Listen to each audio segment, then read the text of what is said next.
Guys, welcome back to my channel. आज हम discuss करेंगे थॉर्नडाइक के अधिगम सिद्धांत से संबंधित क्वेश्चंस और साथ में उनका ब्रीफ डिस्कशन। इसका थ्योरी पोर्शन जो है प्रीवियस वीडियो में पॉइंट टू पॉइंट कवर किया गया है, तो आप वहां से उसे देख सकते हैं।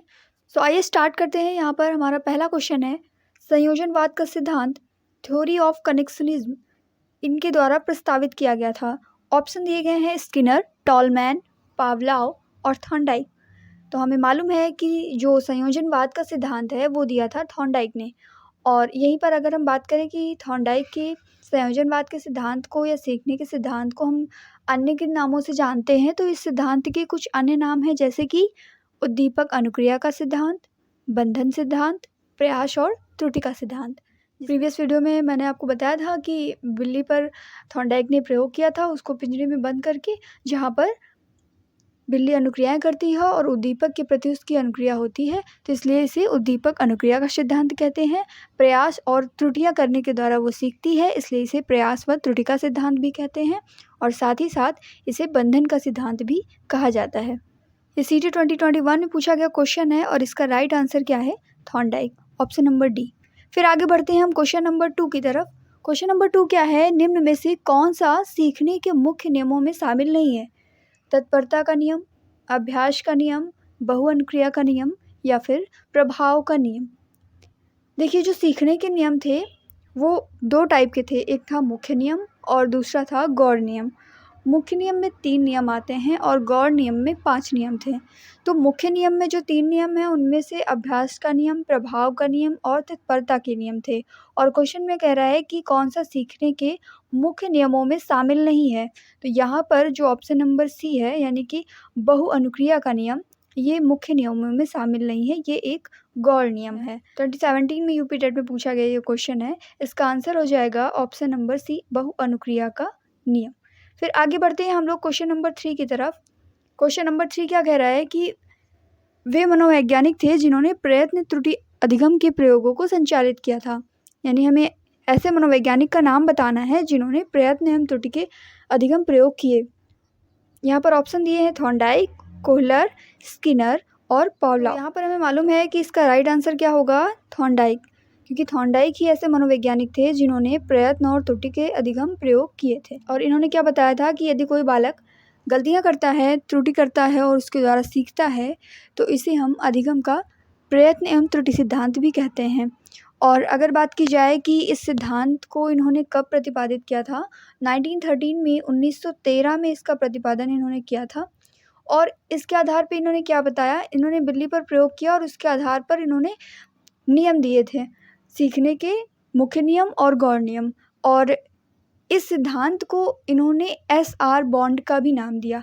SR bond means stimulus response, यानी उद्दीपक अनुक्रिया का सिद्धांत।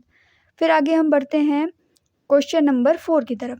थॉर्नडाइक द्वारा उद्दीपन अनुक्रिया के सिद्धांत से संबंधित प्रयोग में किस जानवर का प्रयोग किया गया था? चूहा, कुत्ता, बिल्ली और कबूतर। याद रखेंगे, जब उद्दीपन अनुक्रिया सिद्धांत की बात आती है तब हम हमेशा बिल्ली की ओर जाएंगे, यानी कि हमारा राइट आंसर यहाँ पर बिल्ली होगा।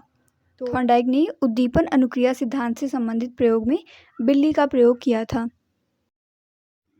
क्वेश्चन नंबर 5 इज, जब बच्चे एक अवधारणा को सीखते हैं और उसका प्रयोग करते हैं तो अभ्यास उनके द्वारा की जाने वाली त्रुटियों को कम करने में मदद करता है। ये विचार किसके द्वारा दिया गया था? ऑप्शन है जीन पियाजे, JB Watson, Lev Vygotsky and EL Thorndike. तो हमने जो प्रयास एवं त्रुटि का थॉर्नडाइक का सिद्धांत था, उससे हम लोगों ने क्या सीखा कि जब बच्चे कोई भी कॉन्सेप्ट को सीखते हैं, किसी भी अवधारणा को सीखते हैं और उसका यूज करेंगे, तो वो क्या करेंगे कि प्रैक्टिस के थ्रू उसमें जो भी उनकी गलतियां होंगी उनको कम करने में कारगर होंगे।